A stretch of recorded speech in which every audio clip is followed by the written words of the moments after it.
Hi, my name is Bob Kaufman and I'm a senior estimator at AMEC. This presentation is a brief overview of the key elements that need to be stressed in discussing the estimating module and its interfaces with engineering.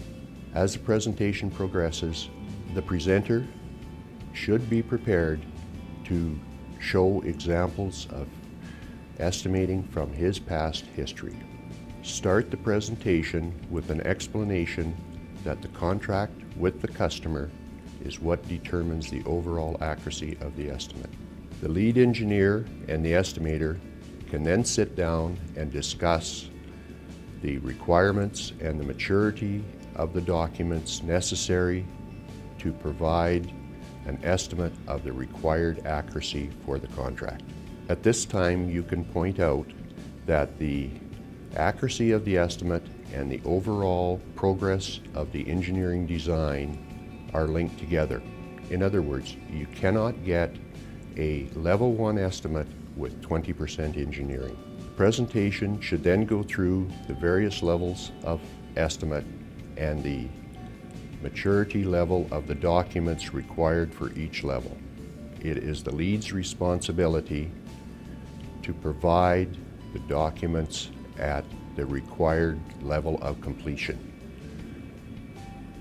The other item to note is that you should not overproduce or provide more detailed design than the level requires, or do too little and try to compensate by adding factors to complete the estimate. The presentation should go through the various methods and techniques that are used in preparing an estimate. These are generic titles.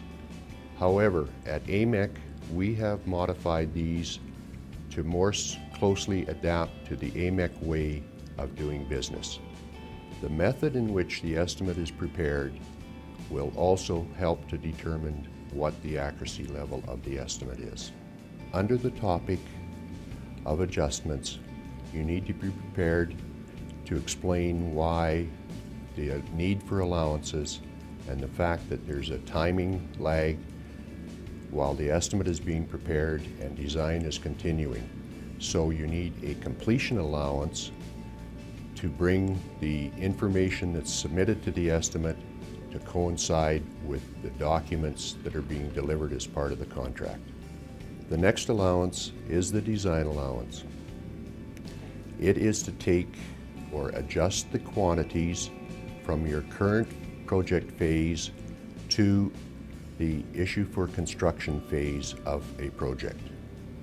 With these two allowances, the estimate should then simulate the quantities or the scope that will be prepared when the issue for construction drawings are produced. The last allowance is then an allowance for quantities that occur during construction, which is for wastage and overbuying of material. The presenter should then be prepared to go into the acronyms and terminology that the estimating group tends to use and what it means and what is included in these definitions. For instance, DFC in estimating terminology is direct field cost. IFC is indirect field costs. We have a home office costs, which are your engineering or off-site design costs. In the last bucket is other costs. These costs are sometimes included in the estimate, sometimes not. They are primarily your owner's cost, your escalation, and your contingency. Now, when you sum these all up, you get your total installed cost or your TIC number. The last two definitions that you need to stress is contingency and risk allowance.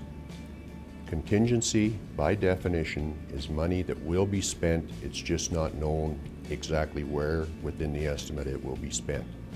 And this amount of money is usually in AMEC's control. The risk allowance is money that may or may not be spent and is usually under the control of the owner.